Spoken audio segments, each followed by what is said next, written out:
എല്ലാരും ചൊല്ലണ്.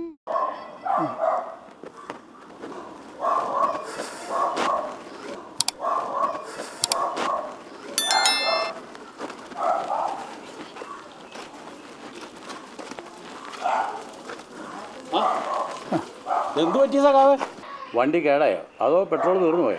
പെട്രോൾ തീർന്നതൊന്നുമല്ല, വണ്ടി കേടായതുമല്ല. ഇത്രയും കാലം ഈ സ്കൂട്ടർ ഞങ്ങൾ വലിച്ചുകൊണ്ട് പോയതല്ലേ, ഇപ്പോൾ ഞങ്ങൾ ഇതിനെ തള്ളിക്കൊണ്ട് പോകാമെന്ന് വിചാരിച്ചു. അത് നല്ല തീരുമാനം. വല്ലപ്പോഴും സ്കൂട്ടറിനും വേണ്ടേ ഒരു വിശ്രമമൊക്കെ. സഖാവേ, പെട്രോൾ തീർന്നാണെങ്കിൽ ഞാൻ പോയി മേടിച്ചോണ്ട് വരാം.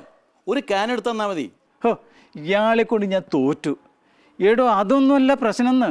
എൻ്റെ പൊന്ന് സഖാവേ, താങ്കളെ ഞാൻ ഇന്നലെ തൊട്ട് കാണാൻ തുടങ്ങിയൊന്നുമല്ലല്ലോ. എന്താ കാര്യം എന്ന് വെച്ചാൽ പറ, എന്നെ കൊണ്ടാവുന്ന സഹായം ഞാൻ ചെയ്തുതരാം. ദേ, തൻ്റെ സഹായം ഒന്നും ആവശ്യമില്ല. അല്ലെങ്കിലും ഞങ്ങൾ സഖാക്കളെ സംഖ്യയുള്ള സഹായം വാങ്ങാറില്ല.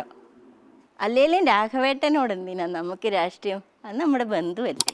എന്തായാലും തന്നോട് ഞാൻ സത്യം പറയാം, ഇത് പുറത്താരോടും പറയരുത് കേട്ടാ.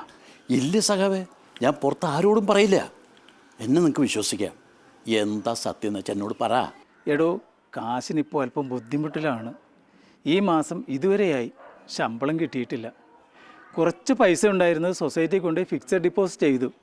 മാസാമാസം അതിൽ നിന്ന് പലിശ കിട്ടിക്കൊണ്ടിരുന്നതാണ്. ഇപ്പോൾ അതും സ്വാഹ. ഇതൊന്നും നാട്ടുകാരോട് പറയാൻ പറ്റത്തില്ലല്ലോ. സർക്കാർ ജോലിയല്ലേ, എല്ലാവരും പരിഹസിക്കും. ഇതിലിപ്പോൾ എന്തുട്ട് അത്ര പരിഹസിക്കാനുള്ളത്? ഇതിപ്പോൾ നിങ്ങളുടെ കുറ്റമൊന്നുമല്ലല്ലോ. സർക്കാർ പാപ്പരാണെന്നുള്ളത് എല്ലാവർക്കും അറിയാം.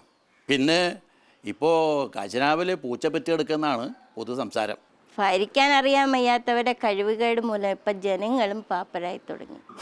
പാവപ്പെട്ടവർക്ക് പെൻഷൻ പോലും മുടങ്ങിയിട്ട് മാസങ്ങളോളമായി. കടം മേടിച്ച് തിന്ന് ഓരോ മലയാളികളും ലക്ഷങ്ങളുടെ കടക്കാരായി മാറി. കലികാല വൈഭവം.